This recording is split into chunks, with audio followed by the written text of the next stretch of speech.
Supreme court ने चुनावी bond योजना को रद्द कर दिया है।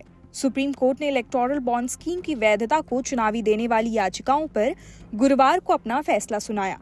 शीर्ष अदालत ने चुनावी बॉन्ड योजना की वैधता को चुनावी देने वाली याचिकाओं पर सुनवाई करते हुए कहा कि काले धन पर अंकुश लगाने के उद्देश्य से सूचना के अधिकार का उल्लंघन उचित नहीं है।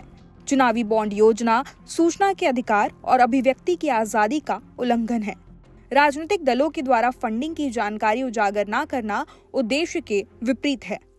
एक ट्रांसपेरेंसी नहीं है इसमें। आप किसी का नाम डिस्क्लोज नहीं हो रहा। इसके पहले नाम डिस्क्लोज होता था और एक निश्चित 2000 रुपए से ज्यादा आप अगर नहीं दे सकते थे कैश में। अब इन्होंने कितने भी रुपए आप जो है बॉन्ड खरीदिए बैंक में जाके और पार्टी को डोनेट कर दीजिए। इससे ट्रांसपेरेंसी तो पूरी तरीके से खत्म हो गई और निश्चित रूप से कहीं ना कहीं डेमोक्रेसी के लिए बहुत बड़ा खतरा है। तो मैंने इसमें पिटीशन दायर करी थी कि इस स्कीम को रद्द किया जाए। It should be transparent. लेकिन सुप्रीम कोर्ट ने ये भी कहा है कि जो जानने का अधिकार है आरटीआई के तहत तो नागरिकों को मिलना ही चाहिए। निश्चित रूप से देखिए, ये तो इम्पोर्टेंट है ही। जब तक नाम डिस्क्लोज नहीं होगा तब तक काफी सारे मुद्दे हैं जो सामने आएंगे और काफी सारी परेशानियों को साथ लेके आएंगे। आपको जानकारी दे दें कि देश के राजनीतिक दलों को साल 2016-17 से 2021-22 के दौरान मिले कुल चंदे की आधी से ज्यादा राशि चुनावी बॉन्ड के जरिए प्राप्त हुई। इसमें बीजेपी को दूसरे राजनीतिक दलों को मिले कुल चंदे से भी ज्यादा चंदा मिला था।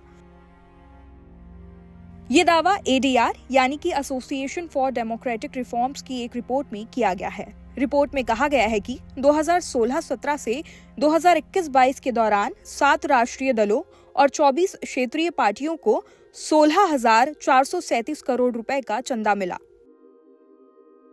इनमें से 9,188.35 करोड़ रुपए की राशि यानी करीब 56% चंदा चुनावी बॉन्ड के जरिए प्राप्त हुआ। इस अवधि में चंदे के रूप में बीजेपी को 10,122.03 करोड़ रुपए, वहीं कांग्रेस को 1,547.43 करोड़ रुपए और तृणमूल कांग्रेस को 823.30 करोड़ रुपए प्राप्त हुए।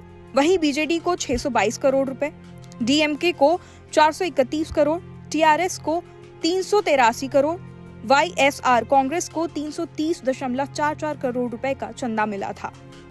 खैर, सुप्रीम कोर्ट के इस फैसले पर आप क्या कुछ सोचते हैं, हमें कमेंट करके जरूर बताइएगा।